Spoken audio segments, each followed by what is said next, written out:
अब mobile phone गर्म होने से सच में मोबाइल के अंदर ब्लास्ट हो जाता है। चलो ट्राई करके देखते हैं। अरे मैं तो पूरा काला हो गया यार। अरे नहीं, इस तरह से ट्राई नहीं करेंगे तो ये तो आप सभी को पता होगा कि जब मोबाइल फोन की बैटरी बहुत ज्यादा गर्म हो जाती है तो उसके अंदर ब्लास्ट हो जाता है। तो चलो आज हम इसी का एक एक्सपेरिमेंट करके पता लगाते हैं। इसके लिए मैंने एक मोबाइल से बैटरी को बाहर निकाल लिया है और ये कोई भी खराब बैटरी नहीं है और ना ही ये फूली हुई है। तो चलो अब इस बैटरी को इस गैस टॉर्च की मदद से हाई टेम्परेचर पर गर्म करते हैं।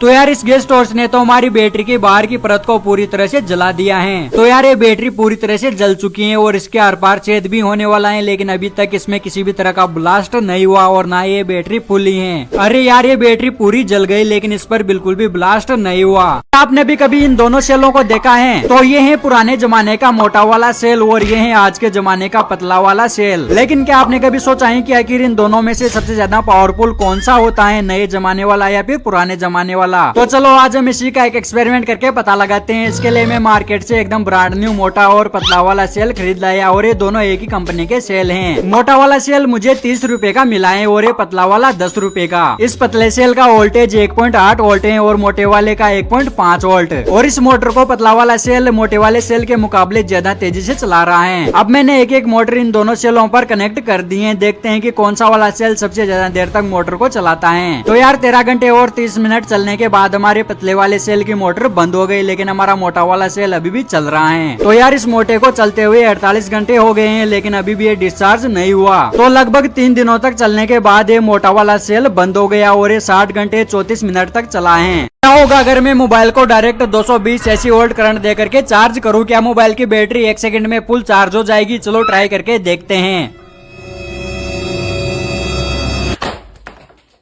अरे नहीं, ये तो सिर्फ एक पटाखे का कमाल था, लेकिन आज मैं सच में इस मोबाइल के चार्जर पर डायरेक्ट 220 एसी वोल्ट करंट दूंगा। मैंने एक चार्जर की पिन को कट करके इसके कनेक्शन इस प्लग से कर दिए हैं। अब मैं इस मोबाइल को खोल करके इसके अंदर की चीजों को बाहर निकाल लेता हूँ। तो अब मैंने इस पिन को मोबाइल से कनेक्ट कर दिया है। चलो अब इस प्लग को लगाते हैं डायरेक्ट 220 एसी वोल्ट करंट पर। लेकिन इस एक्सपेरिमेंट को मैं पूरी सेफ्टी के साथ ट्राई कर रहा हूँ, इसलिए आप ऐसा कुछ भी घर पर करने की कोशिश मत करना।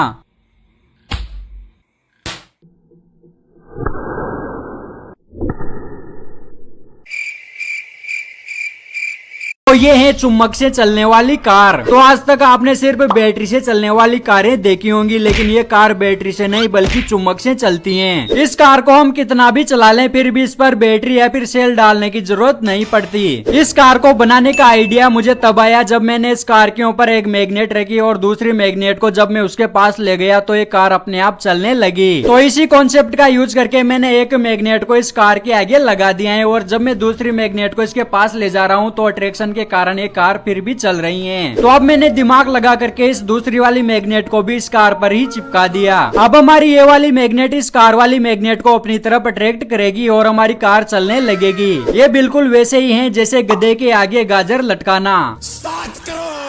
लेकिन ये कार हमेशा चलती ही रहेगी, कभी भी नहीं रुकेगी। इसको रोकने के लिए हमें इसके आगे एक ईंट रखनी पड़ेगी। तो यार सच बताऊं तो इस जुगाड़ से कार बिल्कुल भी नहीं चली।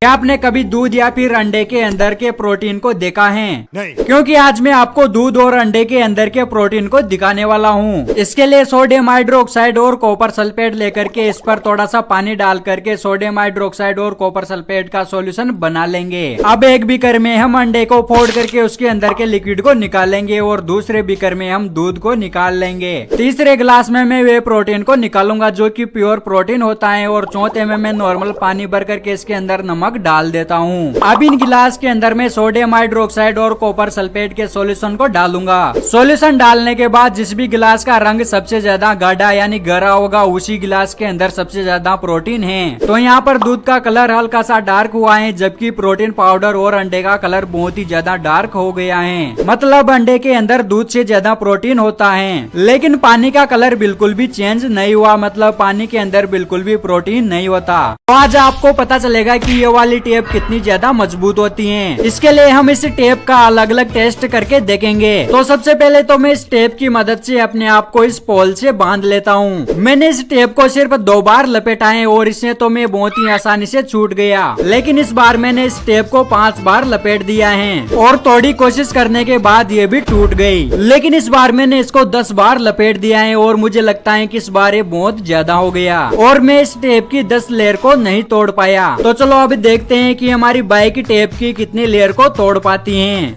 तो यार इस टेप की 10 लेयर में इतनी ताकत है कि इस बाइक से भी ये नहीं टूट रही। इस टेप को मैंने एक तार की मदद से बाइक से बांध दिया है और तब भी ये बाइक इसको नहीं तोड़ पा रही। अरे यार हमारी टेप तो नहीं टूटी, लेकिन ये तार ही टूट गया और इस बार बहुत ही मोटा तार और बहुत ही कोशिश करने के बाद फाइनली हमारी टेप टूट गई। इस अलमारी के अंदर हमने आज से 1 महीने पहले डव और क्लिनिक प्लस शैम्पू के अंदर बालों को डाल करके पूरे 1 महीने के लिए छोड़ दिया था। हमें पता करना था कि इन शैम्पू के अंदर जो केमिकल होते हैं वो हमारे बालों को नुकसान पहुंचाते हैं या फिर नहीं। तो आज हो चुका है पूरा 1 महीना। चलो अब इन बालों को बाहर निकाल करके देखते हैं कि इनके साथ क्या हुआ है। तो अभी मैंने दोनों शैम्पू के अंदर से बालों को बाहर निकाल लिया है। ये हैं क्लिनिक प्लस शैम्पू वाले बाल और ये हैं डव शैम्पू वाले बाल। तो यार 1 महीने तक शैम्पू के अंदर रहने के बाद भी दिखने में तो ये बाल वैसे के वैसे लग रहे हैं। तो पहले तो इन बालों ने 83 ग्राम वजन को आसानी से उठा लिया था। तो सबसे पहले तो हम क्लिनिक प्लस वाले बालों की टेस्टिंग करते हैं। तो यार अब तो ये बाल इतना कमजोर हो गया है कि ये 40 ग्राम वजन को भी नहीं उठा पा रहा। चलो अब डव शैम्पू के बालों से वजन टेस्टिंग करते हैं। तो ये वाला बाल तो सिर्फ 28 ग्राम वजन में ही टूट गया। तो यार मैंने दोनों शैम्पू के बहुत सारे बालों के साथ ट्राई किया, लेकिन कोई सा भी बाल अब 50 ग्राम से ज्यादा वजन नहीं उठा पा रहा। ज्यादा नमक खाने से सच में हमारी हड्डियां कमजोर हो जाती हैं। चलो ट्राई करके देखते हैं।